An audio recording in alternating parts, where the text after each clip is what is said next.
Will you put your hands down? Put your hands up, please!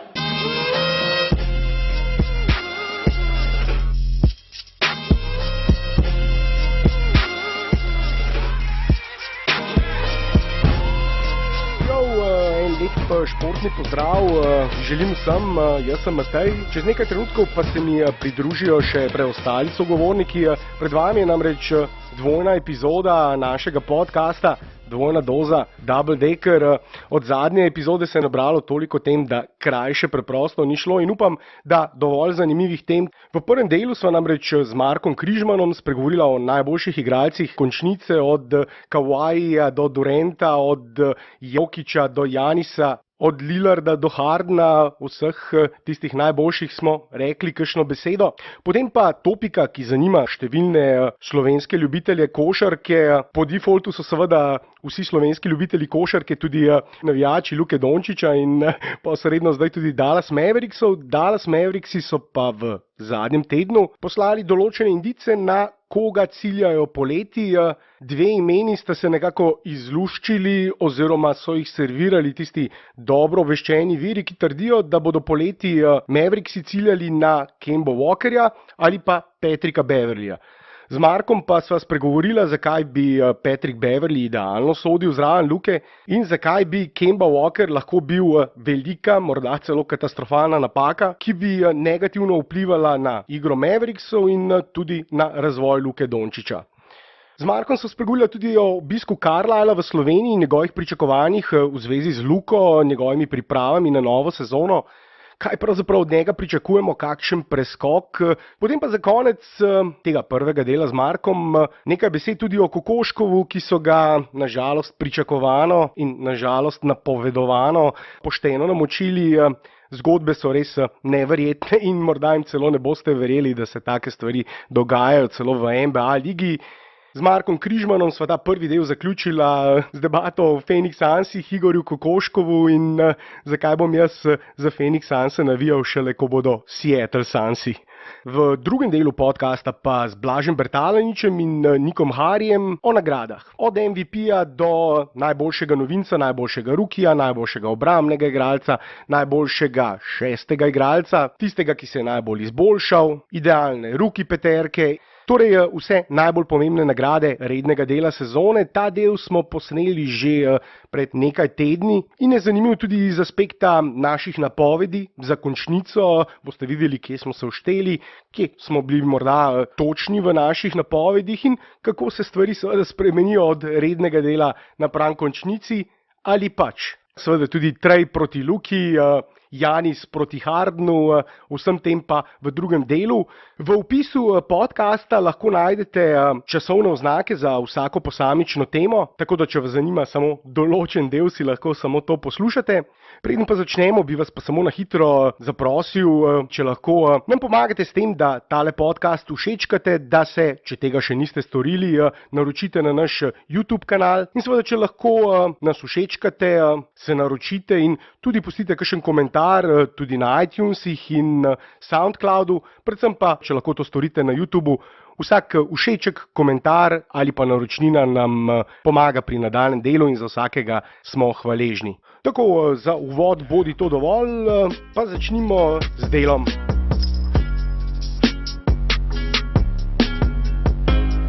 Marko, živo, pozdravljen, seveda najprej kot prvo, kako si, kako gre, lep pozdrav v Celje, seveda. Odlično sem, hvala lepa. Kako si pa ti kaj? Gre, pripravljen za delo, ura je že pozna, tako da ne bova preveč časa izgubljala, ker mislim, da lahko kar greva veselo na delo. Namreč ob vsem tem športu, ki ga je treba pogledati, potem ni časa za pogovore v športu in super, da so si lahko zdaj vzela nekaj časa, da malo premeljeva vse, kar se dogaja. Ja, in še ko se hočejo pogovarjati o košarki, nas moti nogomet, ne? Točno tako, mislim, res obilica fantastičnih tekem. končnica v NBA ligi, tudi končnica v NHL ligi je letos fenomenalna. Ligo prvakov so ravno kar omenila, zaključki prvenstev po Evropi, ne samo nogometni, tudi košarkarski, zaključek Eurolige naslednji vikend. Tako da ja, ogromno zanimivega športa, Žižek proti Petersonu, tudi tisti ne samo fizični dvoboji, tudi zanimivi metafizični dvoboji zadnje čase. Za vse ljubitelje dvobojev, bitk fizičnih in metafizičnih, ja, je več kot dovolj dobre in zanimive ponudbe in zato zmanjkuje potem časa za debate o športu in rečem, da ne bo izgubljala časa, pa ga izgubim. Deva čim prej posnet podcast, da lahko greva gledat tekme. Teme sem že napovedal, pa dejva s prvo, ki sem jo omenil začeti. Namreč danes sem ravno objavil na našem NBA Slovenija Facebooku in tudi na našem Sportinfo Twitterju seznam po našem izboru peterice najboljših igralcev v letošnji končnici. Bi kar pogledal ta seznam, pa lahko potem malo predebatirava. Na prvem mestu Kawhi Leonard, 31 točk, 8 skokov, 4 podaje, izjemni odstotki meta, 57% iz igre, 47 za 3, 86 odstotni prosti meti, torej res fenomenalna učinkovitost. Na drugem mestu Kevin Durant, 35 točk, 5 skokov, 5 podaj, tudi odlični odstotki, 52% met iz igre, 43 za 3, 91 prosti meti.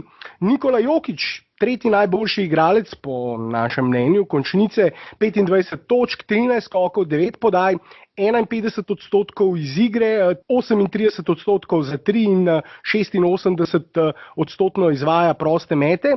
Giannis Antetokounmpo na četrtem mestu, 28 točk, 12 skokov, 4 podaje, 52 odstotni met iz igre, 34 odstotni met za 3 in 66 odstotni prosti meti. In pa Damian Lillard na petem mestu, zadnji od te najboljše peterice, 30 točk, 4 skoki, 6 podaj, 45 odstotni met iz igre, 38 za 3, 81 odstotni prosti meti.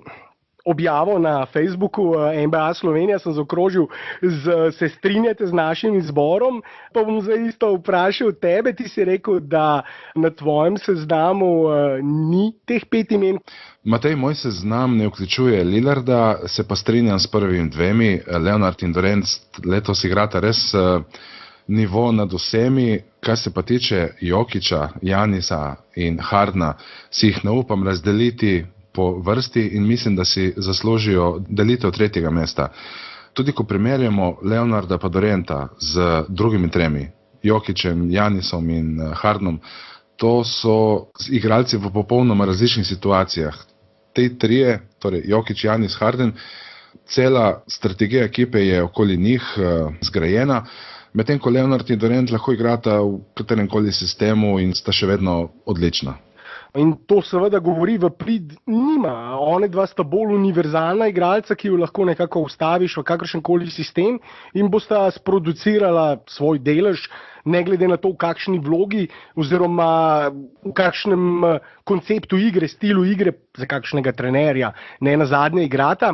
Ti si Lillarda nadomestil z Hardnom, Hardna dal pred Lillarda. Na mojem seznamu je Harden na 6. mestu, recimo temu častno 6. mesto. Harden in Steph sta zame, Steph Curry namreč sta zame tam nekje izenačena v tej končnici. Tako da sem malce kolebal med Hardnom in Curryjem, ampak nisem pa kolebal pri tem, ko sem dal Damiana Lillarda na 5. mesto. Mislim, da je več naredil z manj talenta, slabšimi igralci. Spomnimo se grozljive poškodbe Nurkića, s katerim bi bilo verjetno sedaj v seriji proti Denverju precej drugače.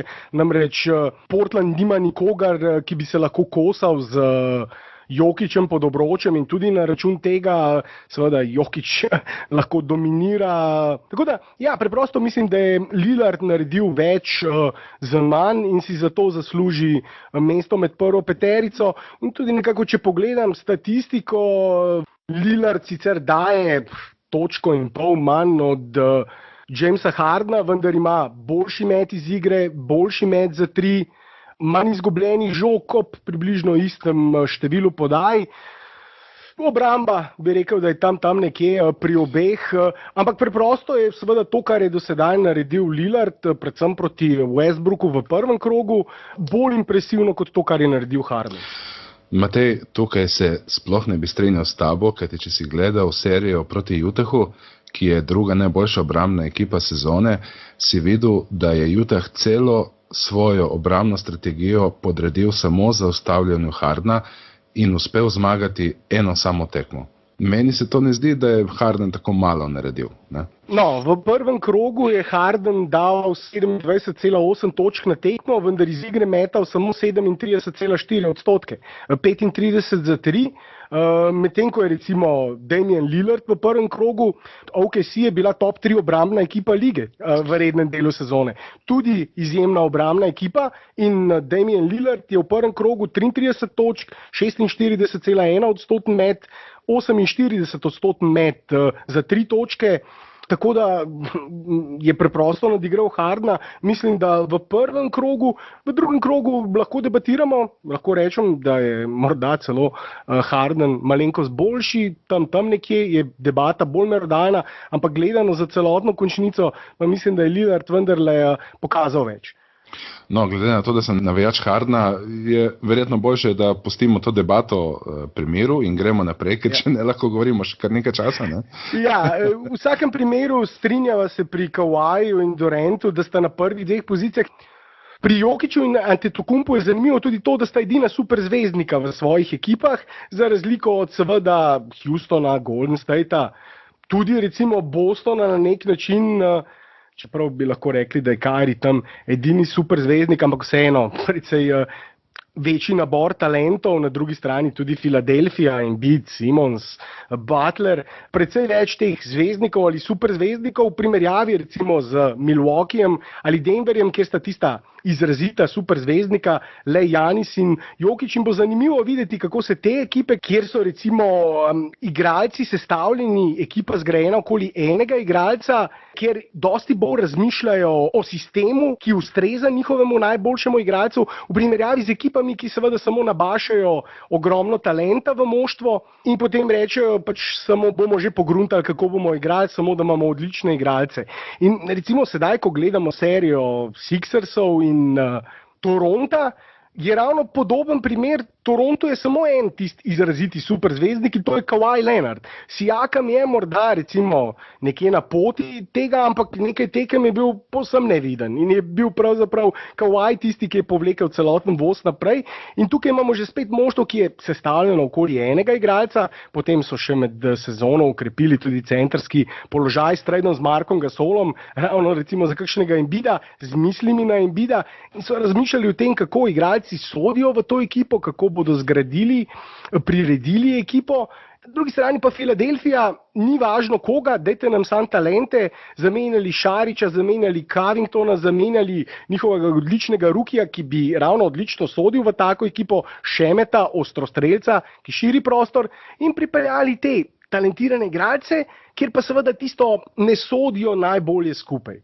In tukaj recimo ravno zaradi tega sem se na to navezal, ker greva zdaj lahko že počasno na to drugo temo, namreč rekla sva, da bova spregovorila tudi o Kembi Walkerju in Patu Beverlyju. Tukaj je ravno ta stvar, seveda ta dilema, da pri enem igralcu, pri Kembi Walkerju, gre za bolj nadarjenega igralca, kot je Patrick Beverly. Patrick Beverly bi pa bolje sodil, vsaj po mojem mnenju, v postavo Mavericksov, in je ravno to seveda vprašanje, ali bodo Mavericksi razmišljali samo o talentu, ni važno, kako sodi Kemba Walker, samo da pripeljemo nekoga, ki je dober igralec, ali pa bodo razmišljali tudi o tem, kako igralcu sodijo okoli Luke in okoli Porzingisa, v tem primeru pa po mojem mnenju ne bi pripeljali Kembe Walkerja, ampak bi podpisali pogodbo z Beverlyjem. Res je, Matej, seveda se verjetno oba strinjava, da se nama zdi Beverly boljši igralec, bolj primeren za takšno ekipo, še posebej zato, ker ne bi bil tako drag kot Kemba. In če se spomnimo, Beverly je svojo NBA pot začel v Houston Rocketsih, zato sem ga tudi dosti gledal, kako je igral poleg Hardena večkrat primerjajo z Dončićem, zato bi bila tudi ta primerjava Beverly-Dončić zanimiva. s Hardnom in Beverlyjem in Beverly je sploh ni rabil žoge, mogoče je samo pripeljal čez polovico in je na to podal Hardnu.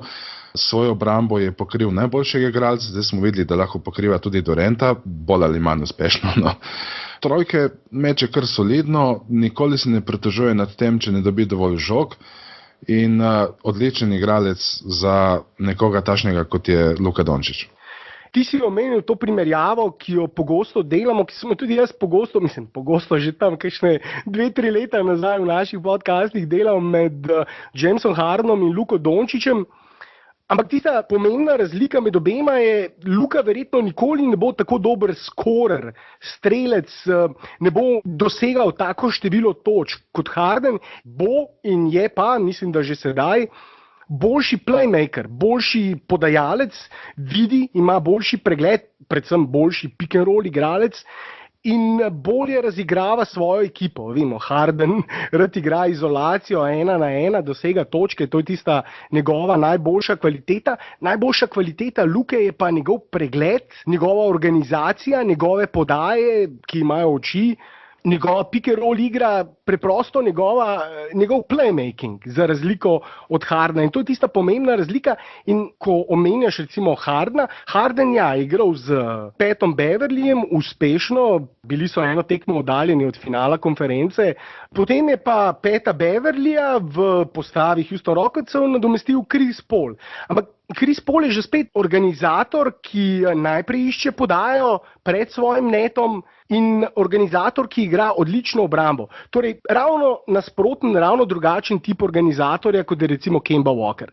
In to je tisti problem, ker Kemba Walker je za razliko od Chrisa Paula, ki je pass first organizator, je Kemba Walker shoot first organizator. On recimo v pick and rollu najprej išče priložnost za svoj net, še posebej, če ga njegov obrambni igralec, če gre pod blokom ali pa če malce zamudi, potem bo Kemba Walker takoj vrgel na koš, medtem ko recimo Chris Paul ali pa tudi Luka sta pa bolj pass first igralca, še posebej v pick and rollu, najprej iščeta priložnost za podajo in če ni možnosti za podajo, poskušata zaključiti sama. In zaradi tega recimo Harden in Kemba zagotovo ne bi bila skupaj tako uspešna, kot sta recimo Harden in Chris Paul. In ko že govorimo o tej primerjavi med Luko in Hardenom, je pa Luka še bolj tisti igralec, ravno zato, ker pa še bolj podaja kot Harden, ki pa še bolj izrazito mislim, da ne bi funkcioniral s Kemba Walkerjem, ne bi moral delovati uspešno in mislim, da bi Kemba Walker ne samo limitiral število zmag te ekipe, mislim, da s Kemba Walkerjem, ker namreč, če želijo njega pripeljati, mu morajo dati najvišjo možno pogodbo. Če mu dajo najvišjo možno pogodbo, pomeni, da je moštvo Luka Dončić, Kristaps Porzingis in Kemba Walker to njihovo jedro za naslednja 4 leta. Razen kakšnih epizodnih igralcev za minimalne pogodbe ali kakšno mid-level exception pogodbo, drugega niti ne bi mogli pripeljati, ker preprosto ne bodo imeli denarja z maksimalno pogodbo Porzingisu in maksimalno pogodbo Walkerju. In s tako postavo jaz mislim, da taka ekipa lahko največ doseže prvi krog končnice in izpad v prvem krogu. Res je, Matej, in ne pozabimo, ko smo že pri primerjavah, da Harden ni nikoli igral s takšnim igralcem, kot je Kristaps Porzingis, torej visok igralec, ki lahko zadane za 3.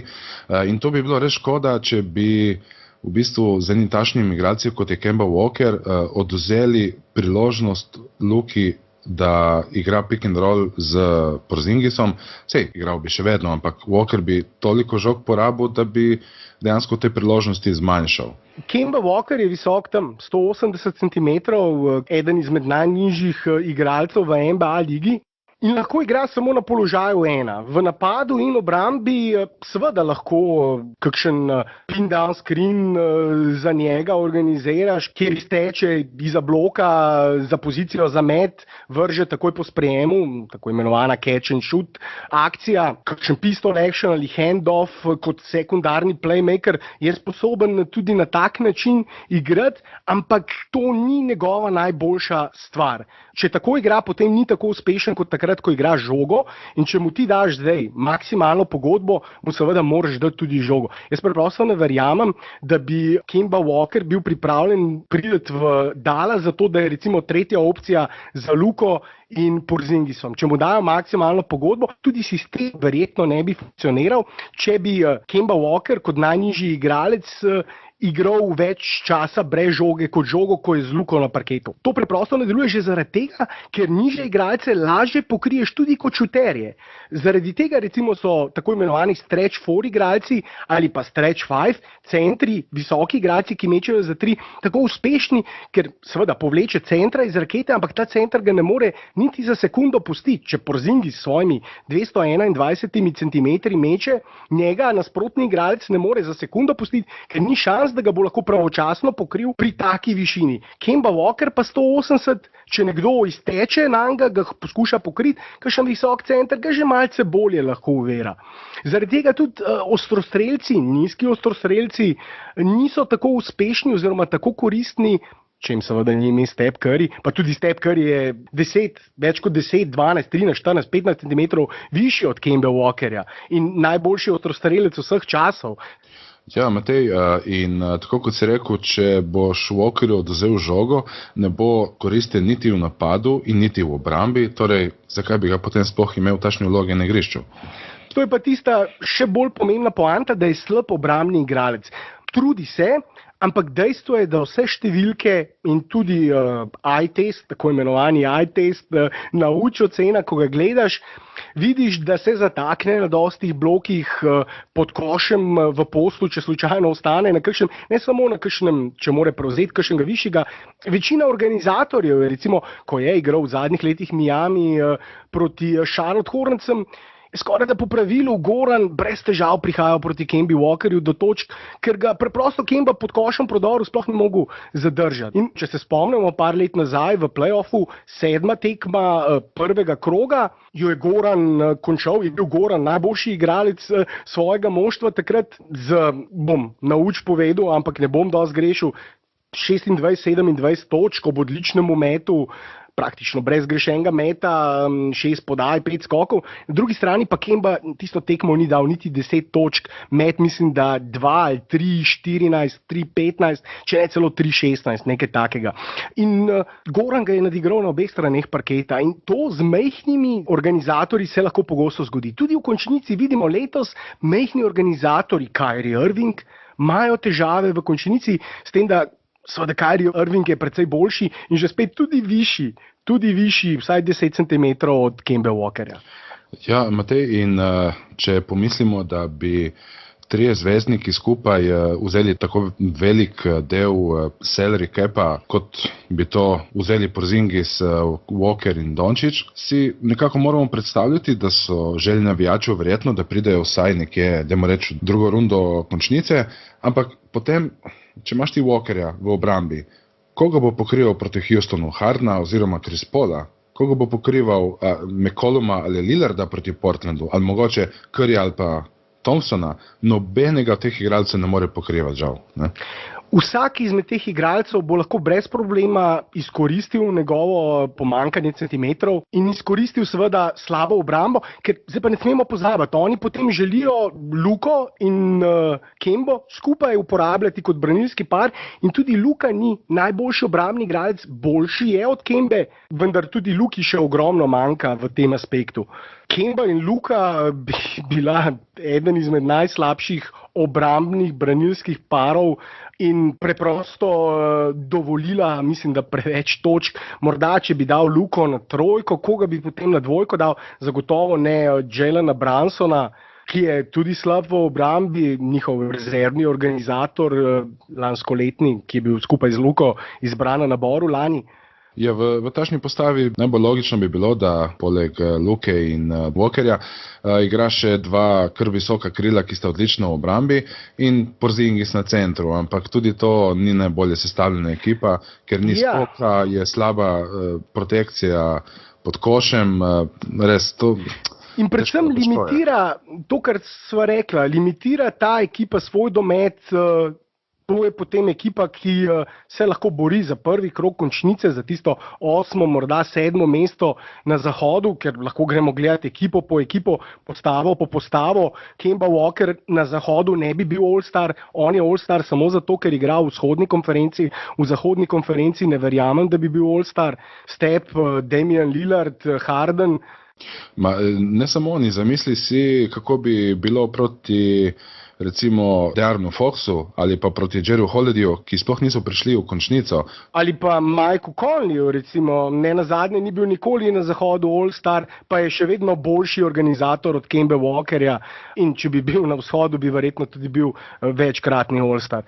Kemba bi limitiral Dončića in Porzingisa.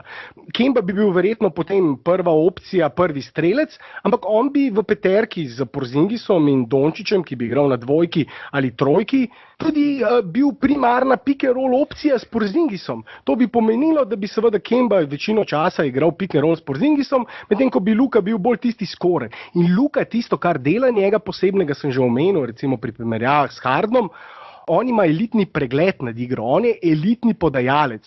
Njegove podaje, pregled, to je tisto, kar ga dela res posebnega. In če pripeljajo Kembo, bodo ravno ta aspekt igre, njegov playmaking, njegov on-ball na žogi, organizacijo žogo, to je tisto, kar bodo limitirali in limitirali, mislim, da tudi Porzingisa, ki bi moral biti prvi strelec, tisti, ki bi si vzel največ metov, oziroma tisti, ki bi mu Luka pripravil največ priložnosti. Ampak ker sem že rekel, da je Kemba shoot first organizator, ki najprej išče v pick and rollu priložnost za lasten met, tudi tukaj ne bi potem Porzingis dobil toliko žog, kot bi jih dobil, če bi z Luko primarno igral pick and roll.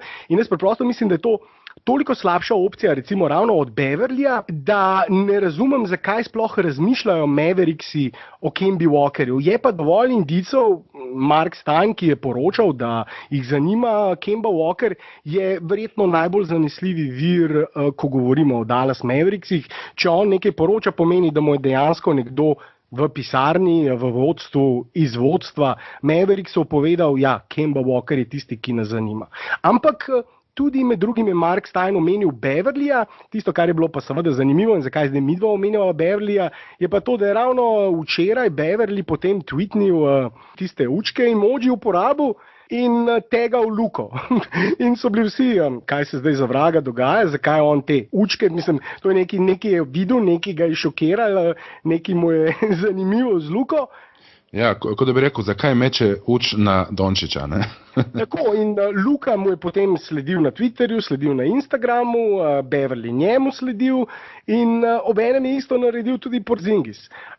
In seveda, kot vemo, zdaj v današnjih časih, če ti nekomu slediš in nekdo tebi sledi, to seveda pomeni, da si že že uradno, mislim, gre že v ekipo. Ponavadi vedno take stvari se dogajajo tik pred tradi ali pa menjavami moštev. Ampak tudi to ne pomeni, da bo Beverly član Dallas Mavericksov, pomeni pa, Marko, vsaj po mojem mnenju, oziroma mislim, da je Patrick Beverly, če že rabijo nekoga na enki in če ne bodo šli graditi sistem, kjer bodo okoli Luke pripeljali nekaj kril, ki lahko recimo pokrivajo položaje od 1 do 3, če bodo na položaju 1 postavili enega bolj tradicionalnega organizatorja, če temu tako rečemo, potem Patrick Beverly sodi seveda zraven Luke neprimerno bolje kot Kemba Walker, tako kot bi sodil bolje recimo Brogdon iz Milwaukeeja, bolje zraven Luke kot Kemba Walker, ali pa Goran Dragić bi sodil zraven Luke neprimerno bolje kot seveda Kemba Walker.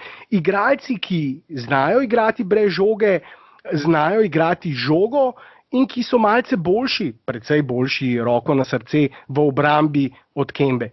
To so igralci, ki bi sodili zraven Luke in Beverly je igralec, ki lahko, recimo, če Luko podvajajo, organizira napad, ampak drugače pa lahko ves čas igra brez žoge, meče samo trojke po sprejemu žoge in grize v obrambi kot stekel pes. Ja, res je, Matej, Beverly je bil ljubljenec houstonskega občinstva, predvsem seveda zaradi svoje nesebične in požrtvovalne igre. Vzljubili so ga in rekli, da je Beverly dejansko srce in duša te ekipe, kar mogoče zdaj poseblja PJ Tucker v podobni vlogi. Zanimivo je tudi, da je Carlisle ta teden, ravno ta vikend, pretekli konec tedna, bil v Ljubljani, z Luko opravil nekaj treningov, prijateljski obisk je imel, verjetno tudi mu dal nekaj nalog, nasvetov, napotkov za nadaljne treninge. Skupaj s pomočnikom trenerja in tudi še enim igralcem, Dwightom Powellom, so prišli v Slovenijo na obisk. In Carlisle je povedal, da bo moral Luka sezono začeti v najboljši fizični pripravljenosti, v življenjski kondiciji, če temu tako rečem, in the shape of a lifetime. In to bo zanimivo, koliko dela bo letos poleti Luka opravil. Sam je dejal, da ne razmišlja o počitnicah, da bo verjetno v Ljubljani več ali manj treniral celo poletje, zagotovo si bo tudi kaj prostega časa vzel. Ampak ja, to je tista stvar, ki jo bo zanimivo videti naslednjo poletje. Kot prvo, seveda, koga bodo pripeljali, kot drugo pa zanima me, kakšen bo ta preskok. Prvo sezono je Luka imel boljšo kot LeBron, brez dvoma. V manj minutah, več točk, boljše procente, iz igre za 3, več skokov, več podaj, v vseh pogledih je bil boljši. Vendar drugo sezono je LeBron skočil že na 27 točk, več kot 27 točk, več kot 7 podaj, več kot 7 skokov ob izjemnih procentih, predvsem meta iz igre.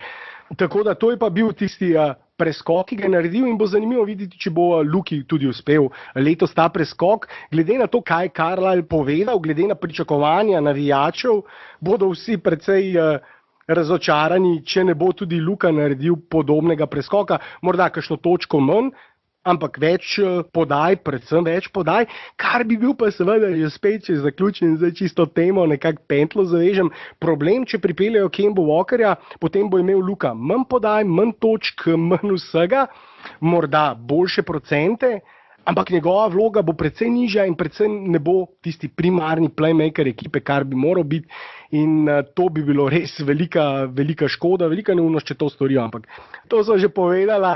Potem se seveda spremenijo tudi ta statistična pričakovanja in razvoj Luke se podaljša, in to mi je čudno, da nič ne razmišljajo o tej kemiji, o tem, kako igralec sodi v ekipo, kako sodi zraven Luke in kako se bo Luka razvijal v tem. Glede na to, kako dober je bil Luka prvo sezono, so pozabili, izgleda, da gre za 20-letnega igralca, ki se more še učiti, ki se more razvijati in ki za ta razvoj seveda potrebuje tudi minute na položaju organizatorja, kjer mislim, da bo on najboljši v svoji karieri. No, Matej, deva iti še na Sanse, ker so že tako kar dolga, in rečeva kakšno na situacijo s Kokoškovom, ki ni več trener. Sansi so zdaj najeli Monty Williamsa, nekako so ga ukradli iz pogajanj z Lakersi, na kar so navijači Sansov izredno ponosni. In zdaj, kakšen vtis je pustil Kokoškov v tej sezoni in zakaj so ga odpustili?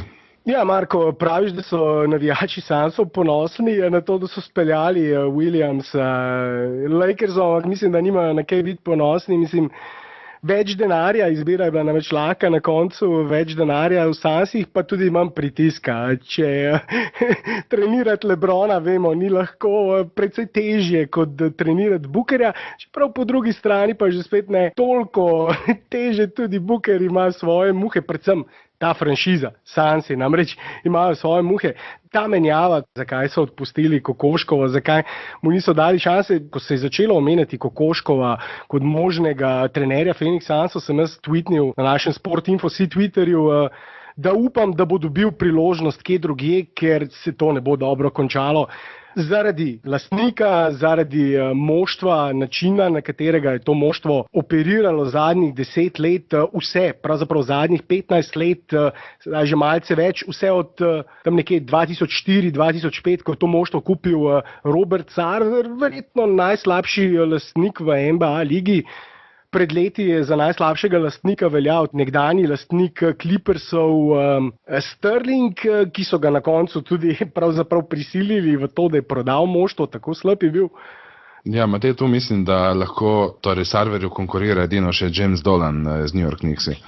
Zdaj pa mu konkurenco, James Dolan, Vivek Ranadive, morda od Kingsov, je bil vsaj do sedaj, do zadnjega leta so bili tudi Kingsi veljali za največjo komedijo, ampak v tem trenutku pa je Sarver v povsem svojem razredu. Ima konkurenco recimo v tej dveh, ampak ne dovolj velike. Sarver je zagotovo najslabši lastnik. Zgodbe, ki krožijo o njem, so pravzaprav neverjetne. On je po tekmah, kjer je njegovo moštvo izgubilo, prišel v slačilnico, začel igralce poučevati, kako se pokriva pick and roll, začel trenerja učiti o taktiki, ki bi jo moral izbrati, mu pridigal o rotacijah, menjavah, kako bi jih moral izpeljati. Zgodbe, ki krožijo, so res neverjetne. Nekoč je, da bi podučil svojega nekdanjega, zdaj že generalnega direktorja McDonagha o tem, kaj rabi njegovo moštvo, najel koze in jih namestil v pisarno McDonagha. S tem mu je želel sporočiti, da Sansi rabijo goate. Torej, greatest of all times, goat igralce, ki veljajo za najboljše vseh časov.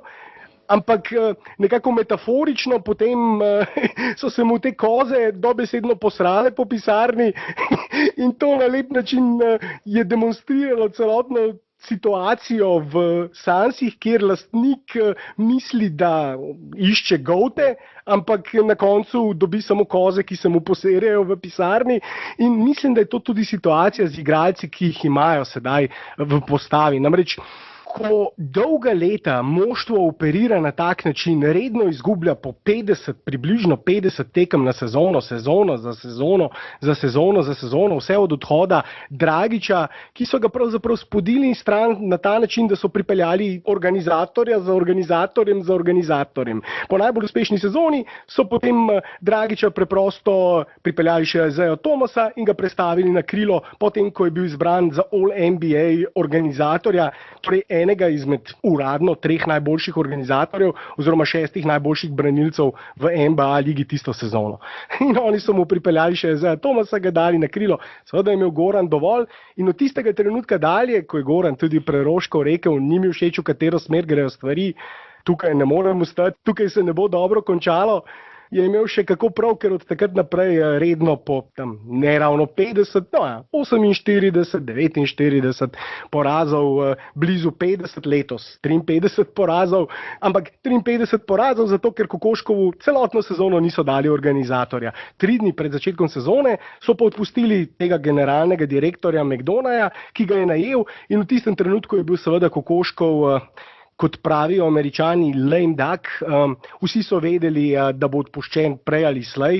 Niso mu dali niti resne možnosti, kot sem dejal, niso mu dali niti organizatorja. Zdaj je postal generalni direktor James Jones, ampak ta James Jones je bil celotno sezono nadomestni generalni direktor, začasni, sedaj je postal še uradno, ampak imel je vse pravice, možnosti, da pripelje kakšnega organizatorja, ki ga celo sezono ni pripeljal Kokoškovu.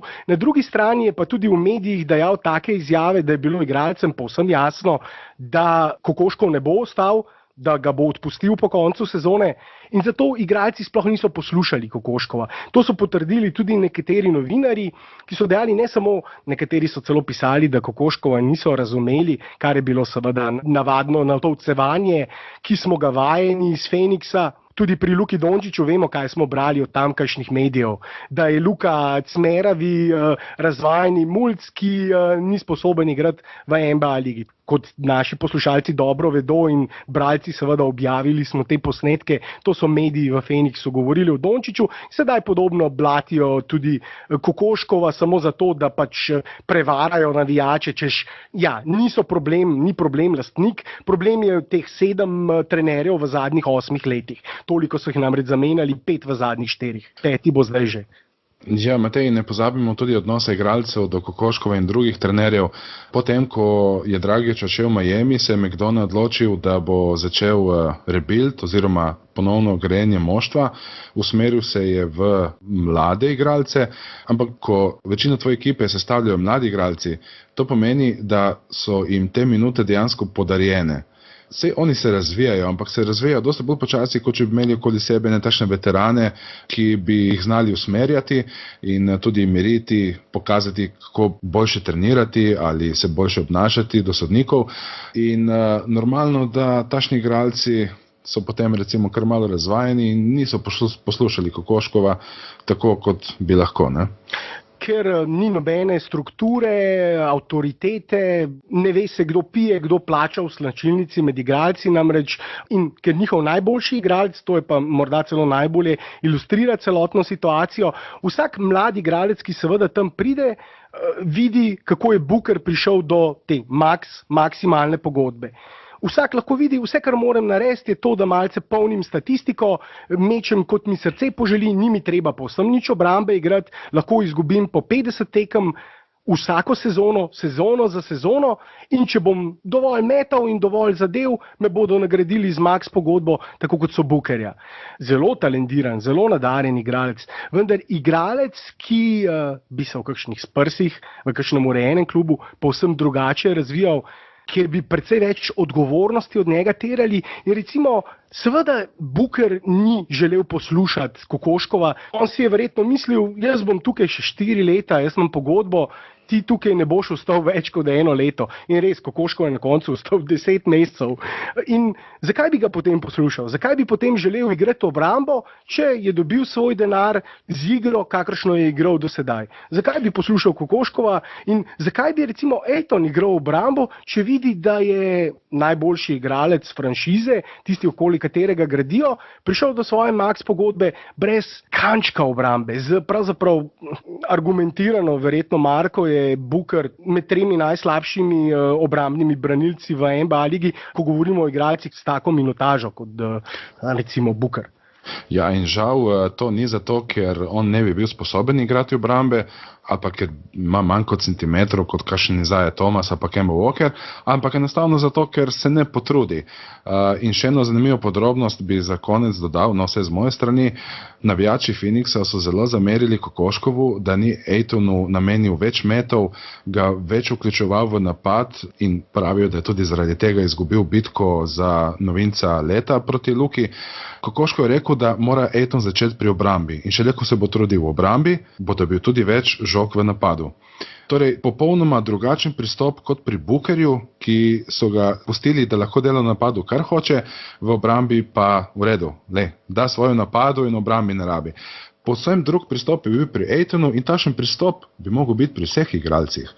Pod Kokoškovim vodstvom so igralci, vsi te novinci, mladi igralci napredovali, pokazali določen napredek, ampak če ti igraš recimo v peterki 4 novinci, s tako ekipo preprosto ne moreš zmagati. 4 novinci recimo in Bookerjem in brez organizatorja. S tako ekipo kaj drugega, se je Charles Barkley najlepše povedal, ko je dejal, tudi Greg Popovich ne bi zmagal večkrat s tako ekipo, kot so jo dali Kokoškovu. In mislim, da to vse pove. Dejstvo je, da so pošteno namočili Kokoškova, tako kot Sansi so namočili že prejšnje trenerje, pa še kopico igralcev in ogromno slovenskih igralcev. Zaradi tega sem jaz napisal na Twitterju, moram reči, da so moštvo, ki sem ga tam nekje 2004, pravzaprav zaradi katerega sem začel redno gledati NBA ligo, pick and roll, Nash, Stat, Amare Stoudemire, je bila pravzaprav tista akcija, ki bi jo lahko gledal akcijo za akcijo, če bi mogel izluščati eno akcijo, zaradi katere 2 igralca, zaradi katerih sem začel gledati NBA, so bila verjetno to ravno Nash in Amare Stoudemire v tistih letih, pa seveda Sansi, 7 seconds or less Sansi, revolucionarizirali so ligo, bili tisto revolucionarno moštvo, ki je uvedlo mnoge principe, zaradi katerih sedaj Golden State zmaguje. Oni so pravzaprav vse te moderne smernice košarke že takrat nakazali pred 15, 13, 14 leti. Potem je pa Sarver vse to zrušil, porušil, narušil in ja, jaz sem na Twitterju sporočil, da bom jaz za Sanse spet navil, ko bodo Seattle Sansi in ko bodo imeli novega lastnika. Do takrat pa ja, mislim, namočili so Dragića, namočili so oba Dragića, namočili so pred leti še Marka Milića, legendarnega, ki mu niso dali priložnost, Dončića so spljuvali namesto, da bi ga draftali, sedaj so pa še Kokoškova odpustili, tako da dovolj imam tega, Seattle Sansi bojo moja ekipa, Phoenix Sunsov imam pa dost. Ja, Matej, mogoče boš zdaj namesto Nasha in Stoudemireja podoživljal podobne občutke pri Dončiću in Porzingisu, ne? Ja, morda. Zaradi tega tudi mi je Lukova igra že takoj padla v oči, ker je Luka ta pick and roll Mozart, kot jaz sem že večkrat rekel, ker je maestro pick and rolla, podobno kot je bil Nash. In ja, pogosto tudi rečejo nekateri. Nash je sam rekel, da je Luka 203-204 cm visoka verzija njega. In če imaš takega igralca v svoji ekipi, potem ne pripelješ Kembe Walkerja. A si predstavljaš ti Nasha in Kembe Walkerja skupaj? Ne gre skupaj. Tako kot Harden in Kembe Walker ne gresta skupaj. Luka je seveda precej višji, ampak to je ta varka, ta prevara, zaradi katere seveda vsi, ki ne poznajo dobro Lukove igre, mislijo, da se damo, vidim, to pišejo zdaj na veliko, damo Luko na 2, 3, 4, tu če je treba, zakaj ne bi Kembo prpalal? Ne razumejo oni, kaj dela Luko posebnega, ampak zdaj se vračam že na staro temo. Bi še ti kaj dodal, Marko, ker mislim, da lahko zaključiva na tej točki.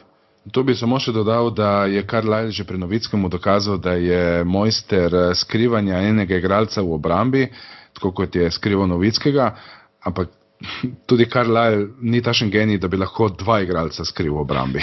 Pa še recimo Porzingis ima tudi določene pomanjkljivosti v obrambi. Je recimo dober help defender, dober rim protector, brani obroč, pomaga v obrambi, ko recimo nekdo prebije prvo linijo, gre v prodor, tako dobro brani obroč, ampak 1 na 1 proti težkim centrom pa že spet ne more igrati. In to je še recimo ena stvar, na katero je treba tudi misliti. In zdaj, če imaš ti na tolikih položajih recimo težave v obrambi, če pripelješ Campbell, seveda, ja, samo določene težave, ampak dajva zaključiti na tej točki. Namreč, ja, bila so že midva dovolj dolga, zdaj v drugem delu pa, kot sem že napovedal v samem uvodu, pa debata z Nikom in Blažem o nagradah rednega dela sezone. Ja, bi se pa, Marko, res še enkrat zahvaljujem, da si vzel čas vedno ob tej pozni nočni uri in se slišiva seveda o priliki spet.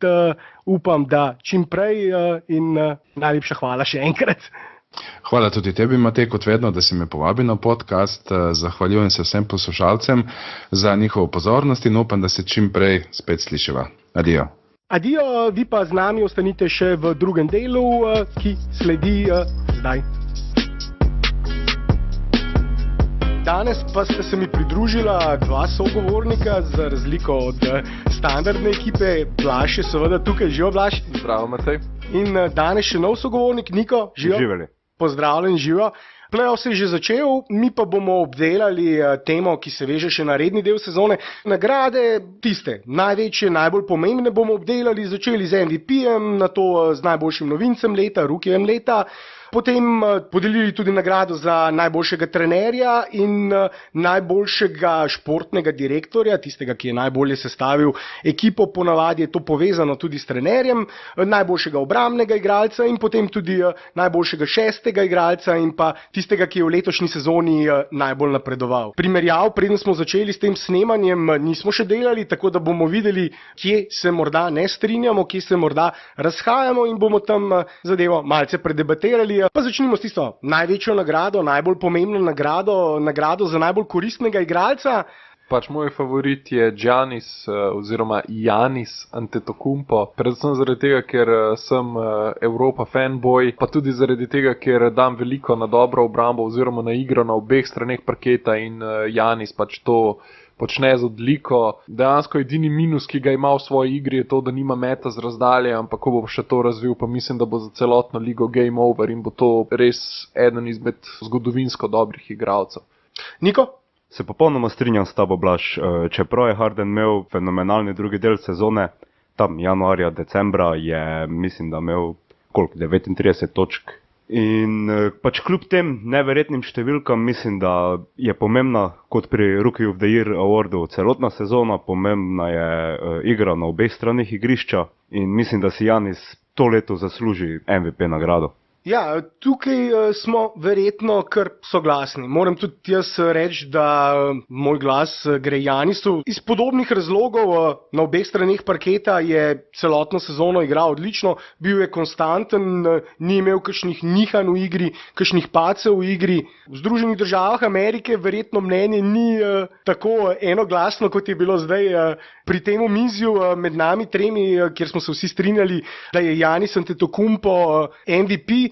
Na drugi strani Atlantika, vsaj po informacijah, ki so do sedaj dosegljive, med tistimi novinarji, ki so glasovali in so tudi javno že povedali, za koga bodo glasovali, je Harden dobil kar precej glasov, oziroma situacija tam nekje zdaj 50-50, precej dvoma je pri naslednji nagradi, o kateri bomo spregovorili, Rookiju leta. Takega dvoma seveda ni, ampak pri tej MVP nagradi je pa najprej seveda ogromno igralcev že povedalo, zagovarjalo Hardna, potem pa tudi še precej novinarjev, ki so že povedali, da bodo glasovali za Hardna, in tukaj bi lahko, če uporabim ta angleški termin, kot devil's advocate, kot sem sam dejal, tudi sam mislim, da je Giannis MVP, ampak Harden je vendarle nanizal letos nekaj ofenzivnih rekordov, ki so na nivoju najboljših ofenzivnih igralcev celotne zgodovine. Pravzaprav podaruje nekaj rekordov, napadalnih rekordov, ki jih je predtem postavil Michael Jordan. In število košev na eni strani, niz tekem z več kot 40 točkami, niz tekem z več kot 30 točkami je nekaj, čemur v zgodovini še nismo bili priča, in v napadu je vsekakor Harden precej bolj raznovrsten igralec kot Giannis.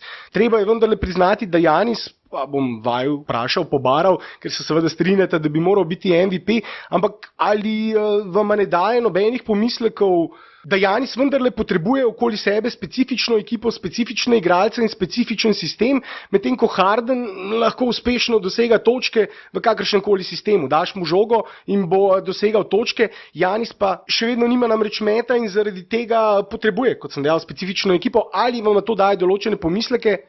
Mislim, v končni fazi tudi Harden potrebuje specifično ekipo okoli sebe, ker v obrambi pač vemo, kakšna je zgodba s Hardenom. Sicer, bom rekel, zadeva se je popravila v zadnjih sezonah, predvsem od takrat, ko je izgubil MVP naslov ravno zaradi obrambe, je dodal nekaj malega na tem področju. Predvsem je izjemno dober postbranilec, se pravi, v postu zelo dobro se lahko zagradi in njegove številke v postu, ko igra obrambo, so bistveno boljše, pač ko krije branilce, je še vedno gladko malo katastrofalen, ampak mislim, da je manjko meta pri Giannisu manjši problem, kot je pač manjko obrambe pri Hardenu, vsaj za moje pojme. No? Niko? Mislim, da ni v tem problem, da Harden zadeva, to je dejstvo. Problem je, da se njegovi koši oziroma njegova fenomenalna ofenzivna igra ne translata v zmage.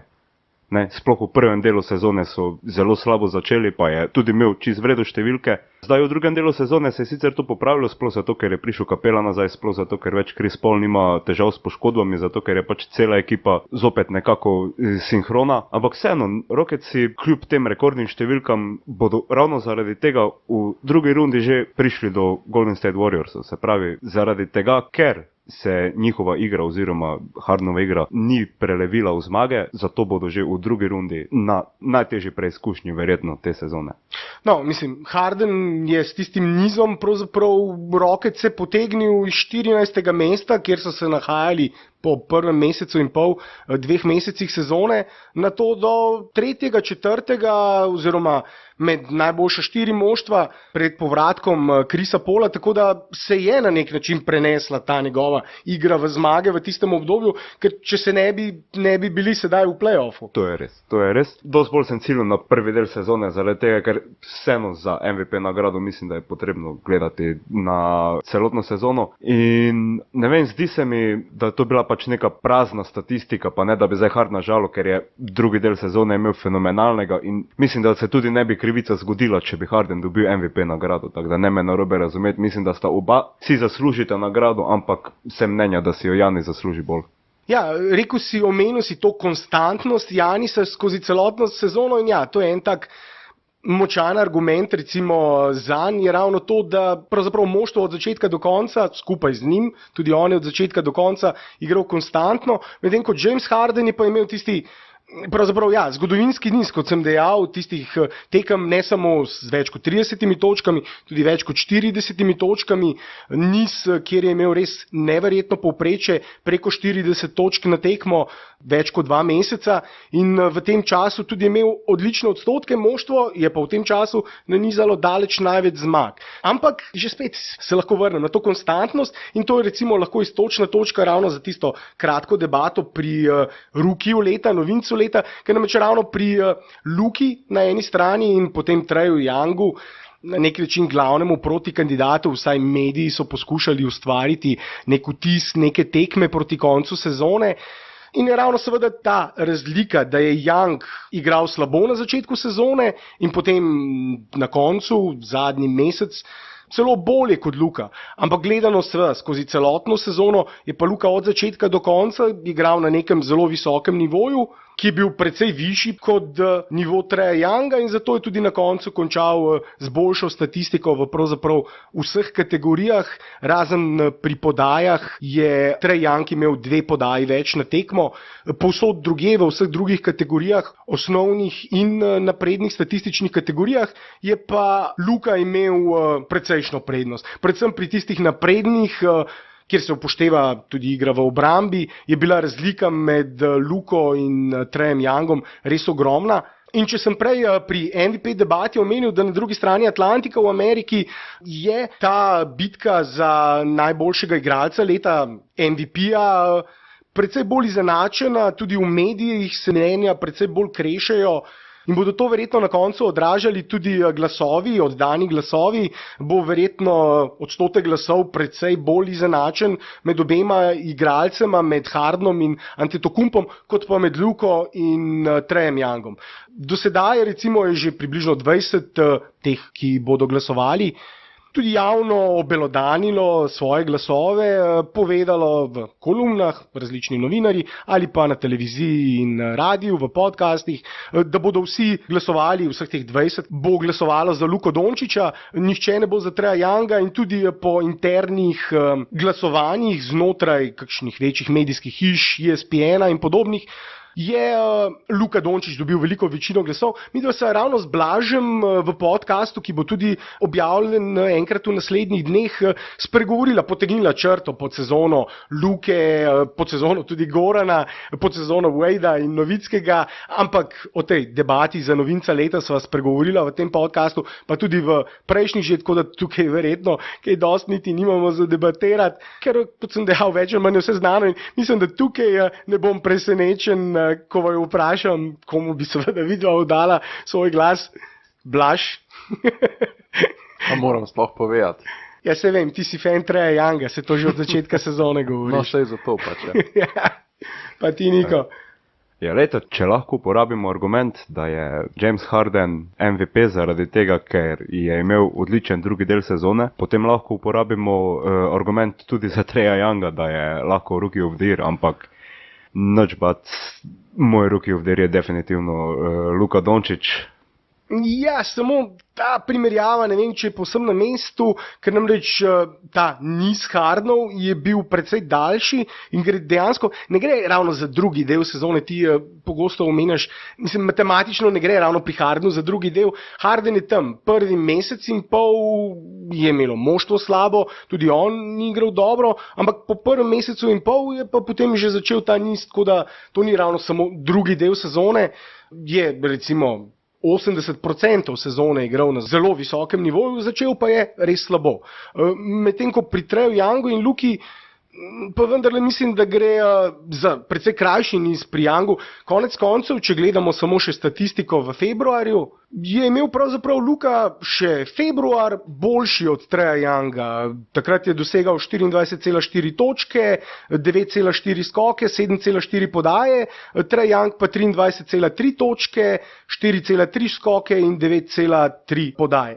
Tako da skupno gledano, še vedno boljša, Luka je imel med 44,3% v februarju, Trej Young 41%, je Luka 36,2 za 3, Trae Young pa 43,7 za 3. Torej, imel je boljši met za 3 v februarju Trae Young, vendar v vseh ostalih kategorijah, zopet z izjemo asistenc, ker Luka ni zaostajal veliko, je imel Luka še vedno višji statistični indeks, pravzaprav kar precej višji statistični indeks, ne samo enega, katerega koli izmed teh najbolj uporabljenih statističnih indeksov, ki nekako poskušajo zavzeti celotno statistiko, pair, peer ali pa real plus minus, to so recimo trije izmed bolj uporabljenih. Je Luka imel v februarju, konkretno gledano, še vedno precej večjo prednost, potem pa je Trae Young dejansko imel zadnji mesec od začetka marca recimo nekje boljši. Potem od 1. marca dalje je imel pa Trae 23,4 točke, 44% met, 4,9 skokov, 9,2 podaji, Luka pa 22,1 točko, 40,2% met, 9,9 skokov in 7 podaj. In ravno to, ko seveda pogledamo to statistiko, ja, Luka je malce popustil na koncu, ampak če primerjamo, kako katastrofalen je bil Trae na začetku, je bila ta razlika ogromna med njima. Na koncu sezone pa, ja, verjetno je Trae kanček boljši bil, ampak še vedno ta razlika ni tako velika, kot pa recimo tista nihanja, ki so bila vendarle med Hardenom in Giannisom. Ampak že spet, tukaj pa ni šlo za nihanja, da bi Giannis padel v svoji igri, ampak je Harden dvignil svojo igro na res, napadalno igro na res zavidljivo visok nivo, zgodovinsko dober nivo, to smo rekli, kar se tiče njegovih predstav v napadu, so bile letos res, ja, zgodovinsko dobre. Morda lahko omenimo določena obdobja Jordana, najbolj dominantna obdobja, ko gledamo njegovo samo produkcijo v napadu. Take razlike med Traem Youngom in Luko Dončićem ni. Ali je vama še kakšen drug novinec morda padel v oči, da ne bomo zdaj govorili o tej bitki, ki je verjetno že zaključena.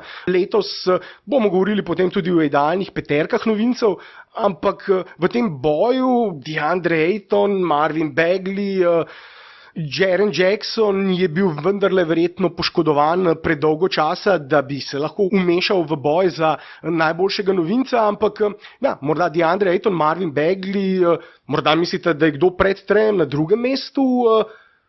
Na drugem mestu ne, sta pa zame pred Aytonom in tudi pred Bagleyjem Colin Sexton in pa Kevin Knox. Blaž? Pa v bistvu, če sem čisto iskren, razen še JJJ-a, nisem spremljal pretirano drugih rukijev. No pa Aytona na začetku, ko smo vsi videli, kakšne katastrofalne težave ima v obrambi, ko plava v no man's landu, praktično v vsaki obrambni akciji, pa čisto iskreno nekih rukijev nisem pretirano spremljal. Tako da, no, Sacramento Kings, Bagleyja si verjetno videl kaj.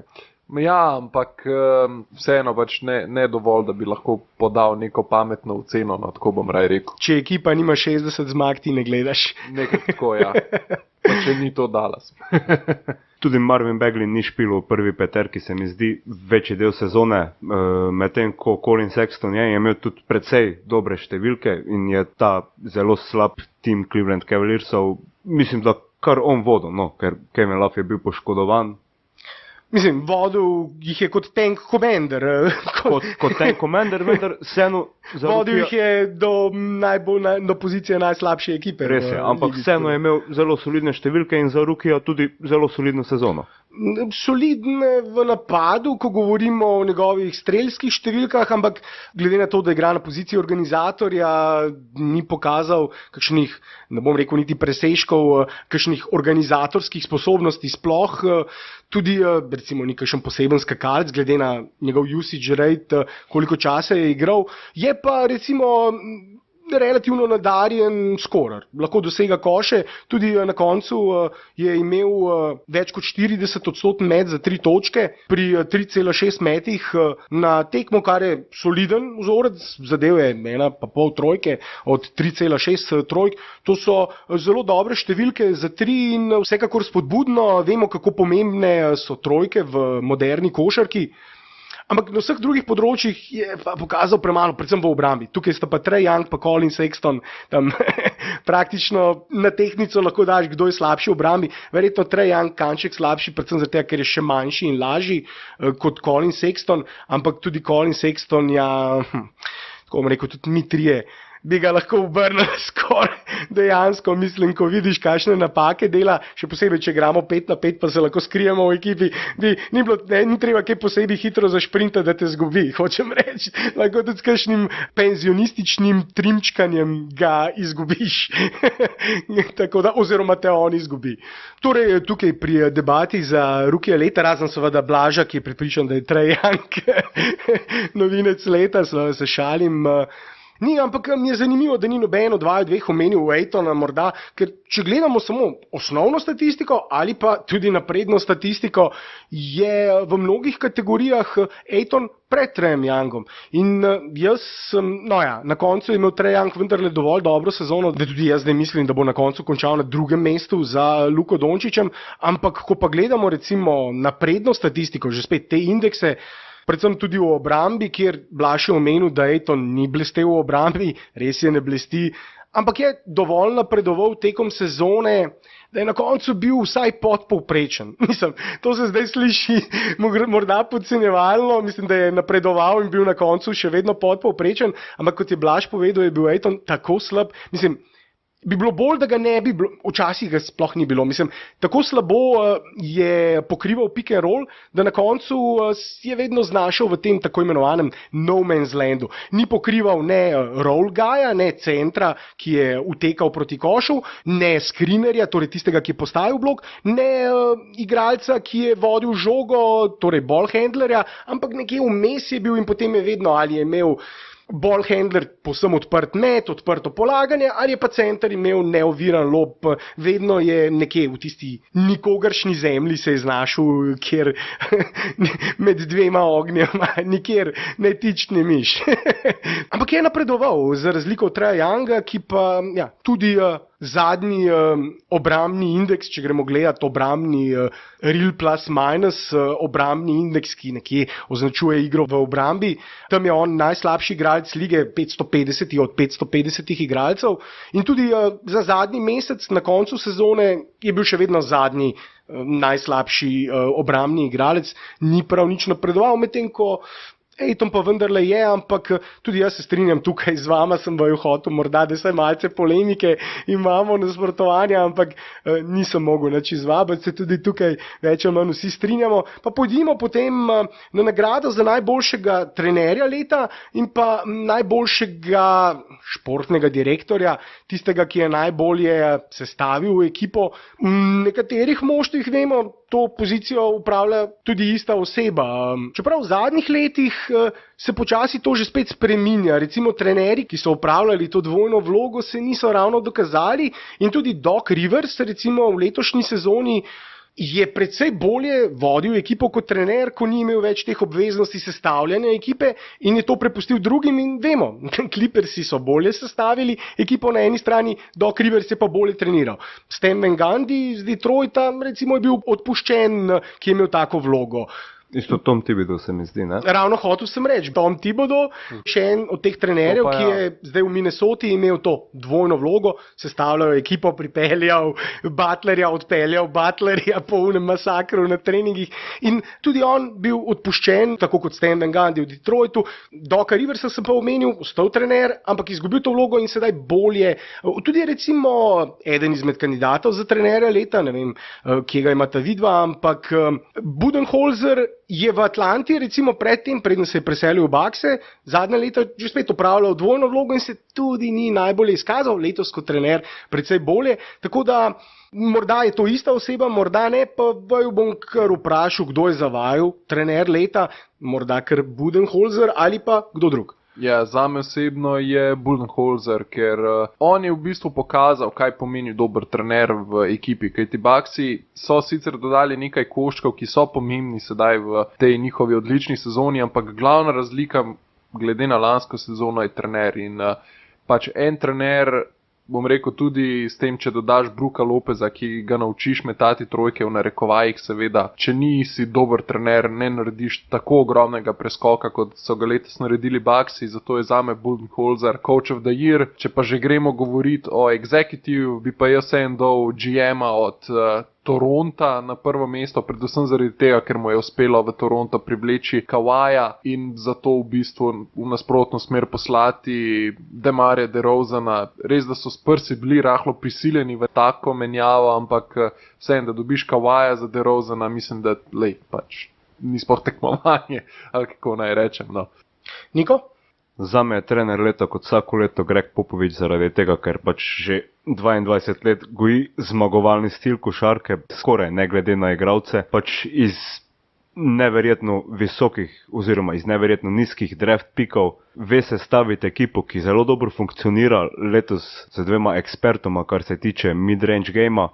V ligi, ki se osredotoča predvsem na mete za 3 točke, je spet ustvaril ekipo, ki je prišla v play-offe in v play-offih dobro parira Denverju. Za executiva pa bom se tudi ne strinjal s tabo, Blaž, zaradi tega, ker se mi zdi, da je trenutno najboljši menedžer v ligi Sean Marks iz Brooklyn Netsov. Zaradi tega, ker je pač v veliko krajšem času je uspel narediti neko solidno ekipo, ki igra gledljivo košarko, glede na vse stvari, ki so se Brooklynu dogajale v prejšnjih letih, pač po tisti eskapadi z draft piki, ki so jih pač menjali za igralce Bostona. In po menjavi generalnega menedžerja se je situacija spremenila na bolje. Z tradi, z tem, da je pripeljal D'Angela Russella, ki v Los Angelesu ni kazal pretirano dobre igre, pač se je videlo, da ima potencial, ni pa D'Angelo Russell špilo nenormalno dobro. V Brooklynu zdaj je postal vodja, je postal v bistvu obraz franšize in mislim, da je naredil dober job, glede na to, da smo si mislili, da bo Brooklyn še 10 let ekipa na tleh. Matej? Hvala, Blaž. Morda sem se malce že izdal, ampak zanimivo, tukaj se ne bomo strinjali. Jaz bi pa svoj glas oddal Docu Riversu. Mislim, da je opravil odlično delo z letošnjimi Clippersi, glede na to, da so sredi sezone zamenjali svojega najboljšega igralca, Harrisa, poslali tudi Bobija Marjanoviča, ki je bil odličen center s klopi v Filadelfijo. So še vedno, vsi so mislili, da bodo tankali, ampak so ostali na mestih, ki vodijo v playoff in že samo po sebi, da pripelješ tako ekipo na zahodu v playoff, medtem ko recimo Lakersi ne pridejo v playoff, njihovi mestni rivali, je zame fantastično, res Doc Rivers.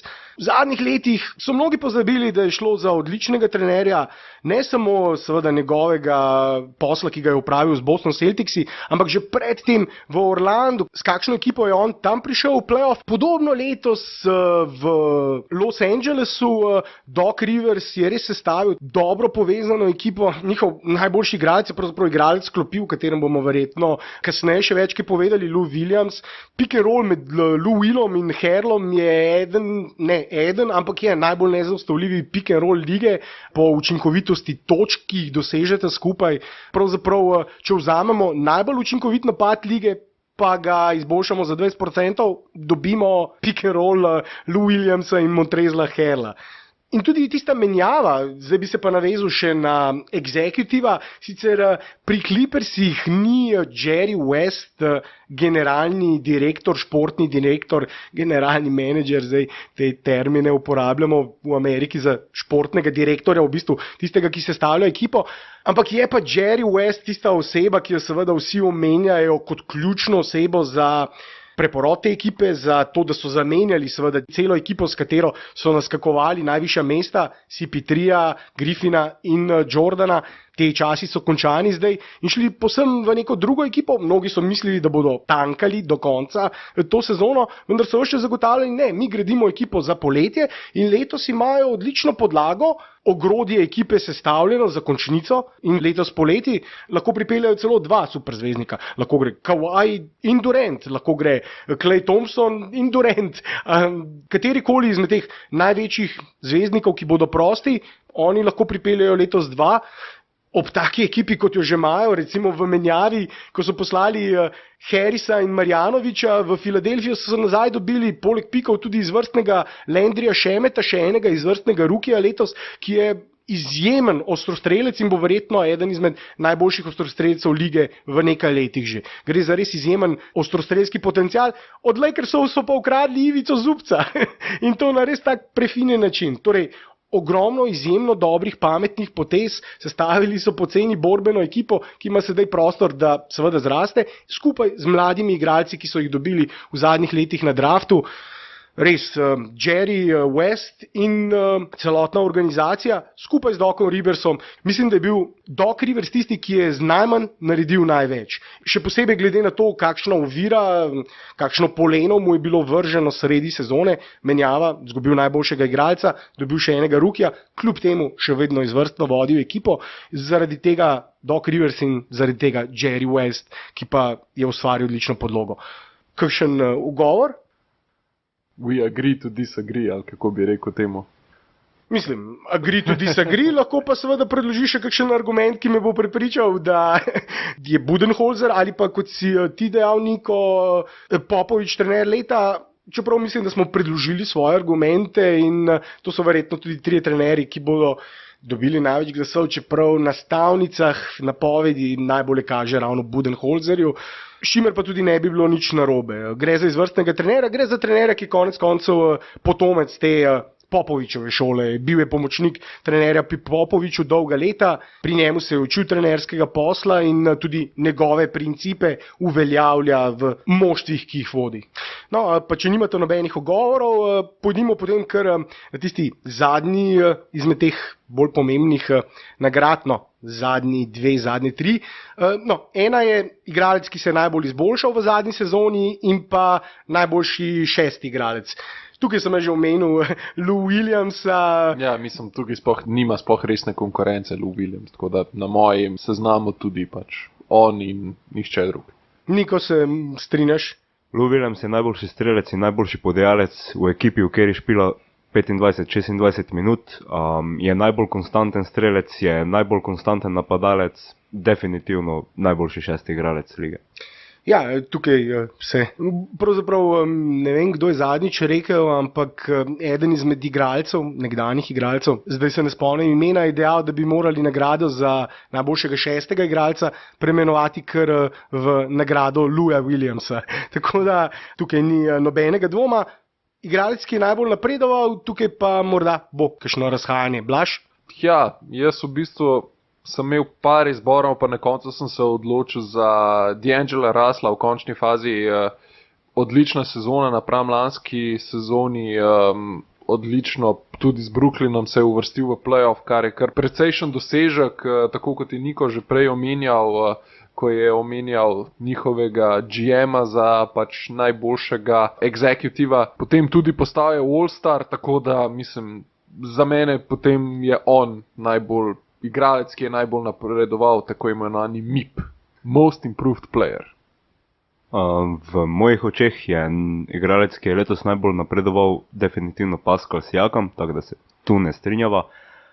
To pa zaradi tega, ker je naredil, mislim, da najbolj neverjeten preskok v igri, mislim, da je na zadnje, ko sem videl nekaj tazga, je to bil Victor Oladipo. Sam če pogledamo njegove statistike, pač kar se napredovanja tiče, letos meče 9,6 točk v povprečju, več kot jih je lani, 1,1 asistence več, 2,4 skoka in pa za več kot 4% ima boljši met iz igre. V vseh ostalih statističnih kategorijah, razen v asistencah, je D'Angelo Russell imel manjši napredek, tako da če gledamo strogo statistično, je Pascal Siakam dejansko najbolj napredoval od lani na letos. Čeprav all credit that is due to Russell, zelo dobro špila to sezono, mislim, da je pravi vodja playoff ekipe, ampak mislim, da so Siakamove številke to leto abnormalne, je na obeh straneh igrišča nevaren, definitivno Pascal.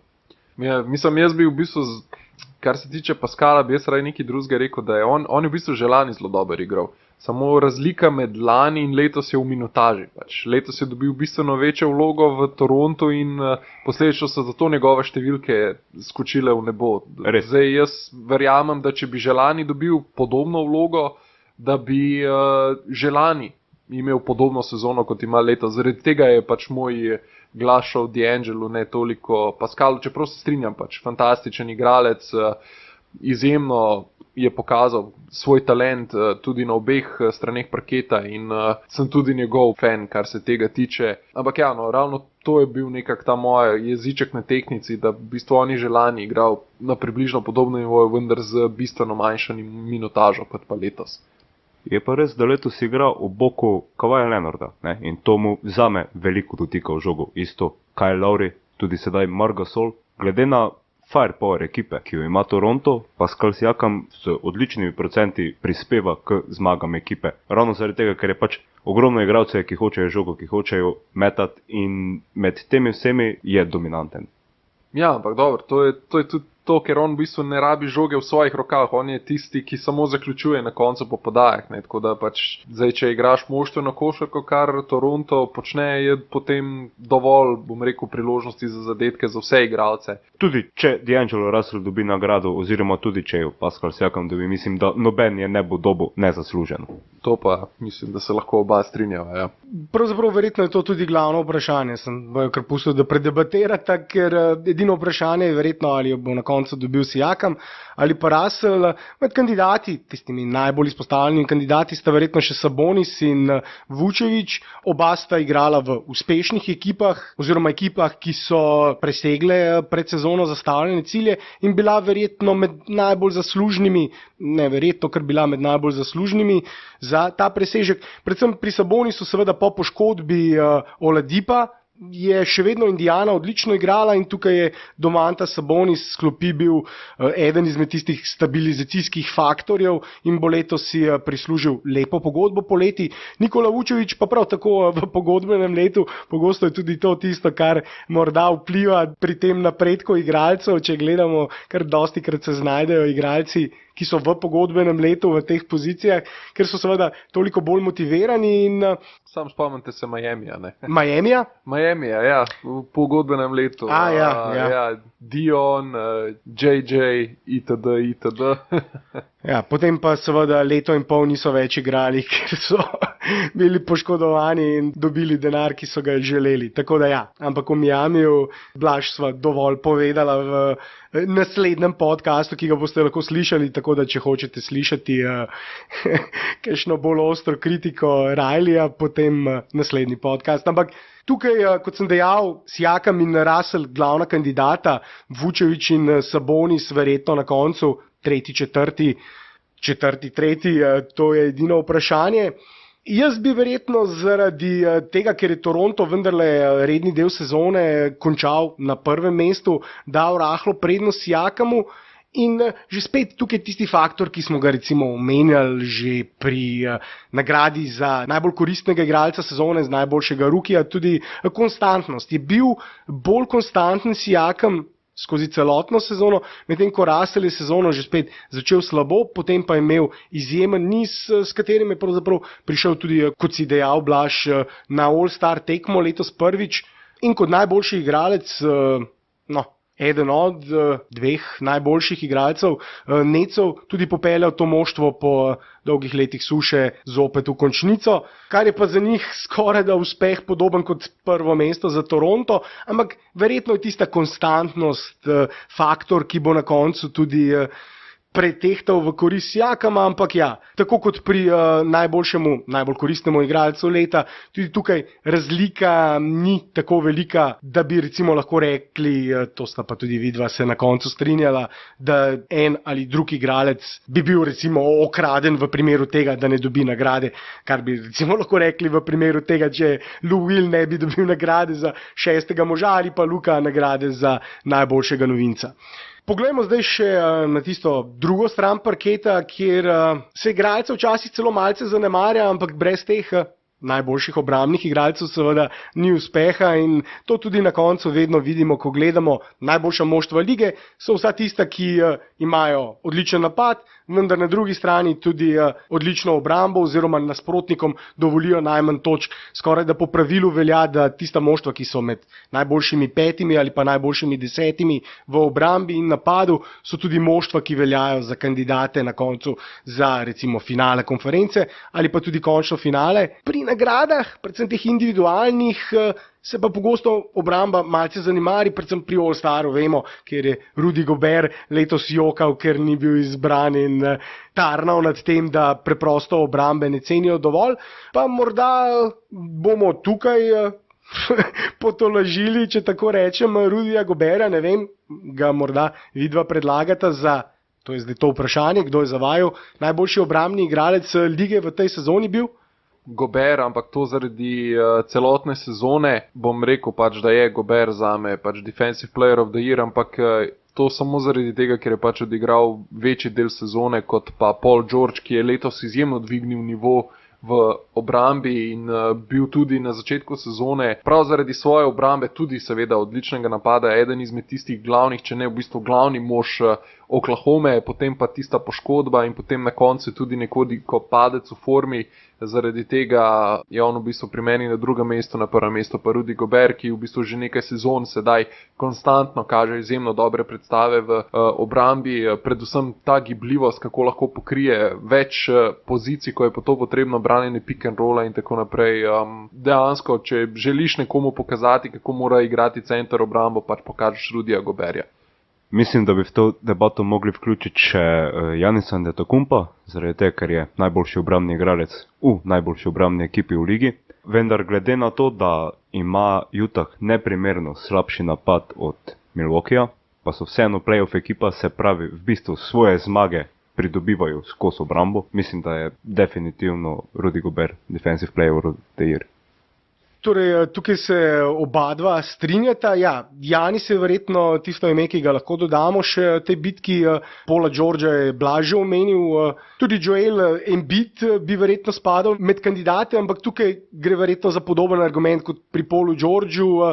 Premalo odigranih tekem oziroma premalo odigranih tekem na določenem nivoju. In tukaj že spet, če ves čas govorimo o tej konstantnosti, da je nekdo dober od začetka do konca sezone, sta verjetno Rudy Gobert in Giannis Antetokounmpo tista dva, ki sta bila najbolj konstantna. Paul George je bil verjetno 3/4, 80% sezone, bi rekel, celo glavni kandidat za najboljšega obrambnega igralca leta, ampak on je poškodovan bil na koncu sezone in padec po tej poškodbi po All-Star premoru je bil očiten v napadu in obrambi. Do tiste točke je namreč v obrambi veljal za glavnega kandidata za najboljšega obrambnega igralca leta, tudi v napadu je bil dolgo časa za Giannisom in Hardenom pravzaprav tisti tretji MVP kandidat. Potem pa, ja, ko je on padel, je padla tudi Oklahoma. Westbrook, to je tudi en tak lep pokazatelj tega, da ne gre Oklahoma kot gre Westbrook, ampak da gre Oklahoma kot gre Paul George. In če on ne daje tega svojega maksimuma v obrambi in napadov, na koncu, po All-Star breaku, ko George ni dobro igral, tudi Oklahoma katastrofalno igrala. In ja, tudi zdaj v končnici se kaj lahko zgodi, da bo Westbrook že tretjič zapored izpadel v prvem krogu. Odkar je odšel Durant, še ni prišel iz prvega kroga in če mu ne bo pomagal zdaj Paul George, če ni Paul George čistej jeziček na tehnici in zaradi poškodbe zgleda ni, potem je tudi problem to za Oklahomo, ampak to je zdaj že druga tema. Vidva sta Rudyja Goberta predlagala, se bojim, da bo Rudy Gobert, čeprav mislim, da je glavni favorit na stavnicah in bo na koncu tudi izbran, bi jaz vendarle Giannisu dal tukaj nagrado. Mislim, da je Giannis v Milwaukeeju bil tisti obrambni, defenzivni jeziček na tehtnici, ki je odgovoren za to, da lahko oni pravzaprav razvijajo to svojo igro v napadu. Vemo, iz obrambe v napad igra najhitreje poteka v tranziciji in on je najbolj uspešen v tranziciji. Zaradi tega pri njemu je potrebno gledati igro v obrambi in napadu skupaj, kot neko celoto. In tukaj mislim, da prvo mesto Bucksov zasluži vendarle tudi nagrado za najboljšega obrambnega igralca, ker so za voljo te obrambe oni tudi na prvem mestu. V napadu potrebuje Giannis več pomoči.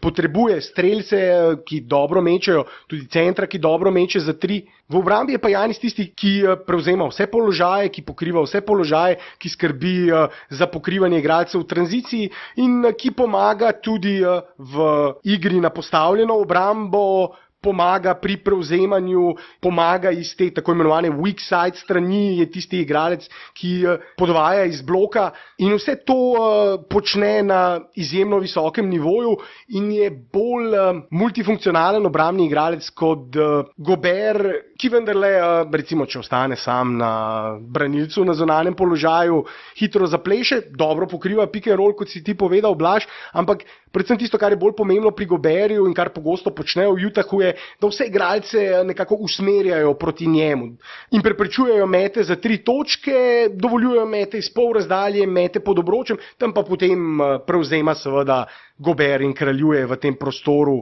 pod obročem. Tako da je vendarle Giannis bolj raznovrsten, podoben razlog, kot je recimo bil Draymond Green zadnja leta, ko je bil kandidat za najboljšega obrambnega igralca, letos ni.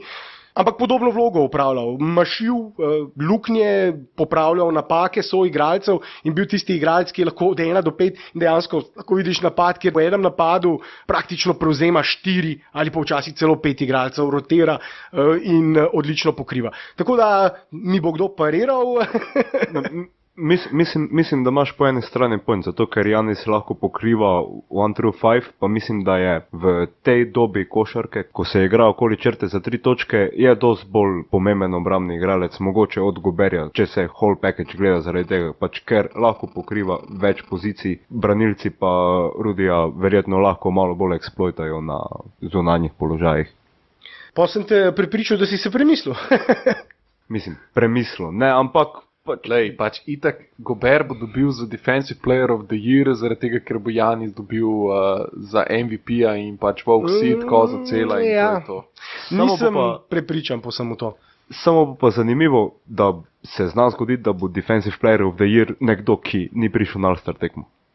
To se lahko zgodi, ampak predvsem nisem prepričan, da bo Giannis tako zagotovo, kot je Blaž rekel, dobil nagrado za MVP-ja, ampak bomo videli.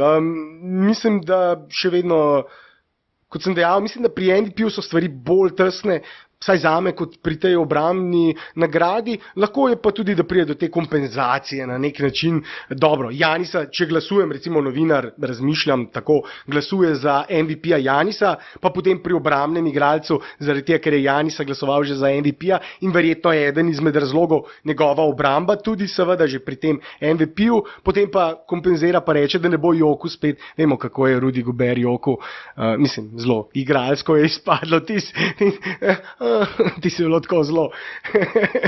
Samo veste, kaj se lahko zgodi. Lahko Luka dobi Rookie of the Year, Giannis lahko dobi MVP-ja, Gobert pa lahko dobi Defensive Playera. Groza. Kaj bodo pol Američani? Groza, se pravim, groza. Sam Six Man še ostane. Lou Will, hvala. Ja, ne, ni. Sem mislil, da, za trenutek sem pomislil, da je morda Kanačan, ampak ni. Tako da, dobro, pa pojdimo zdaj še na tiste idealne peterke na koncu. Zdaj smo obdelali vse nagrade, tiste 2 veliki nagradi sta še idealna peterka rukijev in pa najboljša peterka lige. Pa začnimo z rookie, ker mislim, da tukaj, tako kot pri nagradi za najboljšega novinca leta, ni kakšnih velikih presenečenj, oziroma presenečenje bi lahko bilo predvsem to, da je prvih 5 pikov, da se bo verjetno to zgodilo, da bo prvih 5 pikov tudi teh 5 igralcev, ki bo zasedalo 5 mest v idealni peterki. Ki takega se pravzaprav ni še zgodilo, vsaj ne v zadnjih tam 40 letih. In dejansko, Luka Dončić, Trae Young, DeAndre Ayton, Marvin Bagley in Jaren Jackson so verjetno tisti igralci, ki so pokazali največ, ali se morda vidva kje ne strinjate tukaj. Bi kakšnega drugega umestila v to idealno peterko? Blaž, Niko? Kot sem že povedal prej, nisem pretirano spremljal vseh rookijev, razen tistih morda res najbolj pomembnih, tako da nisem ravno ta pravi za ocenjevati to, ampak če bi gledal samo statistično in tudi gledal potem nekoliko njihove vloge v moštvu in tako naprej, bi potem rekel, da je, tako kot si ti rekel, prvih 5 pikov tudi pri meni prva ekipa rookijev. Niko? Mislim, da se strinjam, mogoče se da debatirati med Bagleyjem in pa Jacksonom ali pa celo med Knoxom, čeprav Knox je imel malo slabšo statistiko od ostalih 2. Mislim, da kar prvih 5 pikov lahko pobere All NBA First Team. Ja, tukaj bi dejansko verjetno letos bilo kar precejšnje presenečenje, če ne bi teh prvih 5 pikov na koncu bilo tudi 5 igralcev idealne peterke rukijev. Ena razlika, recimo, če sedaj preidemo na idealno peterko lige, pri podelitvi teh 2 nagrad je namreč, da pri idealni peterki lige se pa moramo držati specifičnih položajev.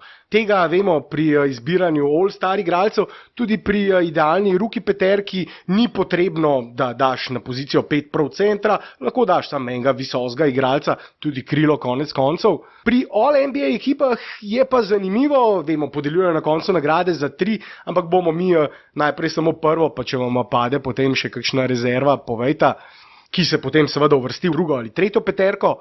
Ampak ja, moramo se pa držati specifičnih pozicij, torej center, krilni center, krilo, visoki branilec in pa organizator. 1, 2, 3, 4, 5, tako kot so definirani. In to je tudi tista, poleg MVP-ja, najbolj prestižna nagrada v NBA ligi. Pa bom kar vprašal, kdo je za vaju 2 najboljša peterka lige? Blaž, bom s tabo začel. Steph Curry, potem James Harden, Giannis Antetokounmpo, Joel Embiid. Zdaj bi rabo še eno trojko, verjetno. Ja, razen če ne daš Giannisa na trojko, Giannis recimo je lahko na koncu... Giannisa lahko damo kamor hočemo. No, načeloma ne, ampak tako... 3 ali 4. Bom rekel Kawhi Leonard. Niko? Za branilski par se strinjam z Blažom, Steph Curry pa James Harden. Potem pa Giannis Antetokounmpo, Nikola Jokić pa Paul George. Oziroma obratno, Paul George na trojki, Giannis na 4, Jokić na 5. Torej, vidva sta zdaj drugačna centra izbrala, ti Jokića, Blaž Embida. In razhajala ste se pri poziciji 3, če tja seveda dodamo Paula Georgea in Kawhija, Blaž, ti si izbral Kawhija, ti pa Paula Georgea.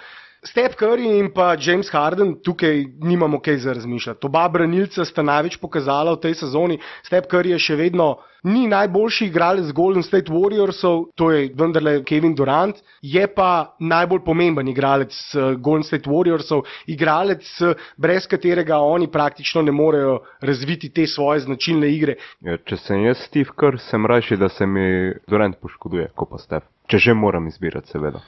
No, tudi Curry bi neverjetno bi zagotovo tako izbral, ker če gledamo samo tekme v sedaj zadnjih 2 letih, kako je Golden State igral brez Stepa in kako je igral brez Duranta.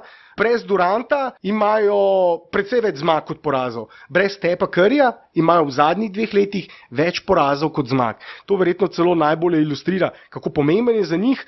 Zdaj bi šel na centra, Joel Embiid je bolj koristen na obeh straneh parketa kot Jokić, nima takega pregleda, tudi ni tako dober strelec za 3 kot Jokić, ampak v vseh ostalih stvareh, v igri pod košem, v postu, na bloku, pri postavljanju blokov in pa seveda predvsem v obrambi je Embiid boljši od Jokića. Ko danes tukaj vse na tehnico in primerjam Joela Embida, koga bi zdaj raje imel v ekipi v postavi, Joela Embida ali Nikolo Jokića, mislim, da bi takoj Joela Embida izbral, mislim, da gre za bolj talentiranega igralca in bolj koristnega igralca na obeh straneh parketa. In ko pogledamo recimo, kako Filadelfija za nič igra kljub njihovi zvezdniški postavi, ko Embiid ne igra, kako so pravzaprav neprepoznavni in kako pravzaprav Simons brez Embida ne more igrati. Embiid v prvo peterko, seveda, zakaj ga ne bi dal, je morda to, da že spet je manjkal. Več tekem vsako sezono, poškodbe so pri njemu problem in to je tisti minus, pravijo, the best ability is availability. Če ne moreš stopiti na parket, če si poškodovan več kot igraš in če ne igraš, potem si isto kot najslabši igralec, potem te ni. Tako da to je nek faktor, ki ga je treba dati na tehnico, ampak jaz mislim, da že spet, če gledamo igro z Embidom in brez, kakor gre Embiid, tako gre Filadelfija v rednem delu sezone in tako tudi v končnici.